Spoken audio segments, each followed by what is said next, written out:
You'll remember in the previous tutorial when I talked about bringing in digital video footage, and also in the tutorial before that one. Well, you'll remember I talked about one way of bringing in video footage from an analog camera rather than from a digital camera was by originally transferring the analog footage to a hard disk recorder that's mainly used to record TV programs. But by connecting an analog camera to a device like that would mean it's very easy to transfer that analog footage and then digitize it in terms of converting it into a DVD. And then the next step would simply be to import that video footage that's been converted to the DVD format into Premiere Pro. Now, I make it sound quite easy, and on the whole it is quite easy, but there are a few things that we do need to be aware of. First of all, as I've referred to previously, the quality isn't going to be very good. However, that's something we're going to have to live with. There's nothing really we can do about that.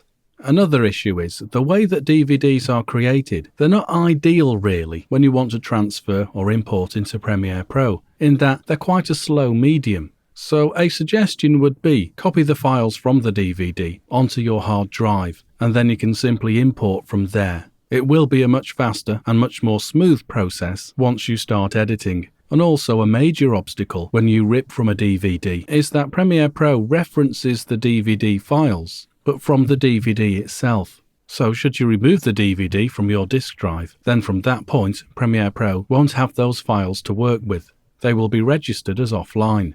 So as I say, probably the best advice is to transfer those files onto your hard drive, keeping their file structure intact. If you open up a DVD on your PC, you'll see there will be a couple of folders inside, a video folder and an audio folder. On the whole, the audio folder is empty, but copy it across just in case. You never know, there might be an audio file in there that does get referenced. The main folder for us though is the video folder.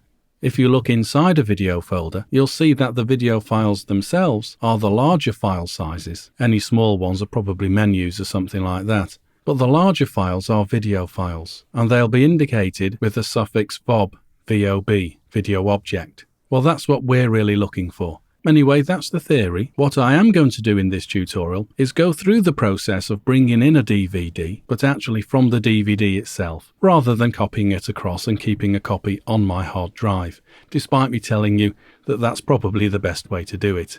I'm only doing it this way for alacrity's sake. So, all I need to do, after I've placed the DVD in my disk drive, is come up to File, and then down to Import. Notice the shortcut, Ctrl+I, and then now, by navigating to the DVD drive, then I'll see these folders inside here, this video folder. Remember I was talking about this a moment ago, and you'll see all these 4 VOB files here. 3 main files, which will be the video content, and the first one there, more than likely to be the menu. Now you can't do anything here in terms of searching and splitting these. You're going to have to bring the whole file in. And then within Premiere Pro, it's at that point you can edit. So I'm going to grab any of these. I'll go for that one and then simply hit open. Dependent on how fast your machine is, this can take a few moments. But anyway, once it has been imported, you'll now see that reference down here within our project panel. Here is that VTC number 1 VOB file with a little thumbnail view just above. Now this is actually a very old DVD in that it was brought in from an analog tape, and it's a music instructional video for the Japanese company Roland. Well, if I now want to edit this, then I can do. If I double click on the VOB file down here, then you'll see in my source monitor that I can skip through to certain sections, and if I wanted to, I would trim away parts of this what I don't want. Don't worry that we've not covered this yet. We will cover this in more detail as we progress. I'm just showing you the principles of how this works.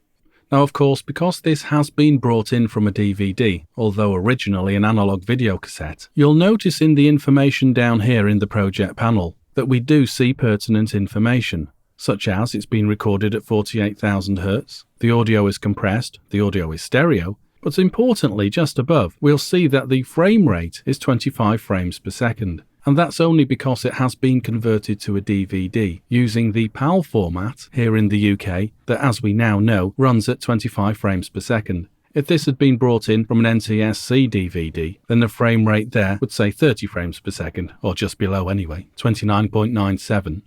Furthermore, we see this information down here. Here's the frame rate, 25 frames per second. And then if I want to horizontally scroll along to the right, I see further information, such as the video info here informs me of the DVD size, which is the PAL format, 720 by 576. Okay, easy enough. Now if I wanted to use this on my timeline, and that's really the purpose for bringing it in, of course, then by clicking here, I can create a new sequence. And once I've created a new sequence, I'm actually going to ignore the dialog box for the moment. I'll just accept all this, because once I have created this sequence, I can now left click on this FOB file and drag and drop over onto my timeline there, onto video track 1 and its related audio track 1.